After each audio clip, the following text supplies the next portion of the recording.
एक दिन ममता का बेटा रोहन अपनी पत्नी आलिया से कहता है। अरे आलिया, सुनो, माँ अब से गांव में नहीं रहेगी। वो हमारे साथ यहीं रहेंगी शहर में। उनका कमरा आज नौकर से बोलकर अच्छे से साफ करवा देना। ओह, आज तो मेरी किटी पार्टी है, फिर मुझे जिम और फिर शॉपिंग। ठीक है, कल करवा दूंगी। अ, अच्छा, लेकिन माँ के सामने ये कपड़े नहीं चलेंगे। हाँ, तुम्हें साड़ी या सूट पहनना होगा। अरे बिल्कुल भी नहीं।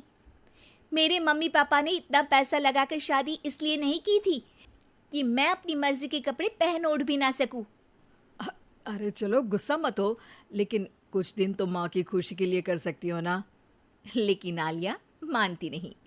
माँ आती है सिंपल सी साड़ी, झोला और चप्पल पहनकर। अरे रोहन, मैं इनके साथ कैसे रहूंगी? मेरी फ्रेंड्स क्या कहेंगी? ये तो पूरी गंवार लग रही है। आलिया, माँ गांव में रहती थी इसलिए ऐसी हैं। तुम आज ही माँ के साथ जाकर उनकी पसंद की शॉपिंग करवा देना। इनके साथ घर के अंदर रहना मुश्किल है, बाहर तो मैं कभी भी ना जाऊं। रोहन को आलिया पर गुस्सा आ जाता है। माँ, ओ माँ। हाँ बेटा। वो माँ को ले जाने के लिए उनका हाथ पकड़ता है कि अरे माँ, तेरे हाथ अभी तक इतने कड़े हैं, तूने इसका कोई इलाज नहीं किया? अरे बेटा, इसका कोई इलाज नहीं। वैसे भी मुझे कोई शर्म नहीं कि मेरे हाथ मुलायम नहीं है, क्योंकि इन्हीं हाथों से मेहनत कर मैंने तुझे बनाया है बेटा। अगले दिन।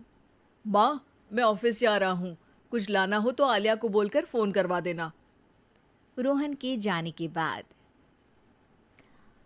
आप ना आज कमरे में ही रहिएगा, घर में पार्टी है, मेरी सहेलियां आ रही हैं, मैं उन लोगों के सामने आपको नहीं ला सकती हूँ। ठीक है बहू, लेकिन तुम कहो तो मैं कुछ खाने को बना दूँ तुम लोगों की पार्टी के लिए। वो लोग सिर्फ कॉन्टिनेंटल या थाई फूड ही खाते हैं। कोई बात नहीं, कभी इंडियन खिलाने वाला कोई मिला नहीं होगा ना। मैं बनाकर कमरे में चली जाऊंगी। जैसे आपकी मर्जी। आलिया के घर उसकी दोस्त आती हैं, पार्टी होती है। अरे वाह आलिया, ये क्या है खाने में? बड़ा ही स्वादिष्ट है यार, इसकी रेसिपी मुझे चाहिए। हाँ, और ये दाल, ओ माय गॉड, मैंने तो किसी 5 स्टार में भी ऐसी दाल नहीं खाई है। यार तू कुक को यहाँ बुलाना। अब आलिया घबरा जाती है। हाँ हाँ हाँ, क्यों नहीं। माँ जी ज़रा बाहर आइए। आलिया की सास सिंपल सी साड़ी और गांव के अंदाज में आती है। अरे बहू, क्या हुआ? खाना पसंद नहीं आया क्या? बहू?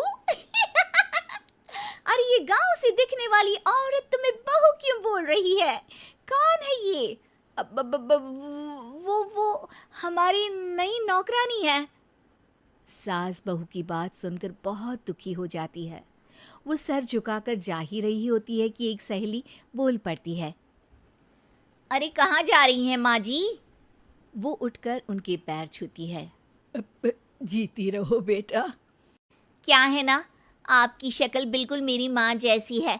पता है आलिया, मैं शहर पढ़ने आई और फिर शहरी हो गई, लेकिन मेरे माँ पापा तो आज भी गांव में रहते हैं, बिल्कुल इनके जैसे ही हैं। आप यहाँ बैठिए ना आंटी, आप सच में बड़ी खूबसूरत है और आपके हाथ का खाना तो लाजवाब है। काश ये मेरी सास होती। सभी सहेलियां सास को घेर कर बैठ जाती हैं और उनसे खाने की रेसिपी पूछ रही होती है कि तभी घर की बेल बजती है और रोहन आता है। अरे क्या बात है, आज आप लोग हमारे घर में? और ये लोग तो मुझे आलिया से ज्यादा माँ की सहेलियाँ लग रही हैं। क्या ये आपकी माँ है? लेकिन आलिया ने तो कहा कि ये उनकी नौकरानी है और इन्होंने भी नहीं बताया। वो नहीं बताएंगी, क्योंकि उनके लिए बच्चों की इज्जत और उनकी खुशी सबसे पहले है।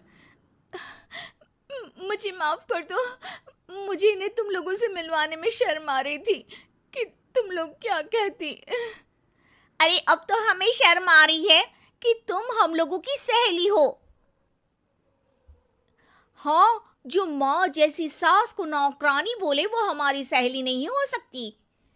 ये बोलकर सभी वहां से जाने लगती है कि सास बोलती है, आलिया की तरफ से मैं तुम लोगों से माफ़ी मांगती हूँ। उसने जो कहा उसके लिए मैं उसे माफ़ करती हूँ।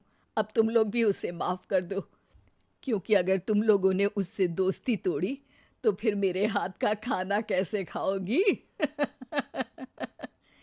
नहीं नहीं आंटी, जरूर आएंगे, लेकिन अब आलिया की नहीं बल्कि आपकी सहेली बनकर।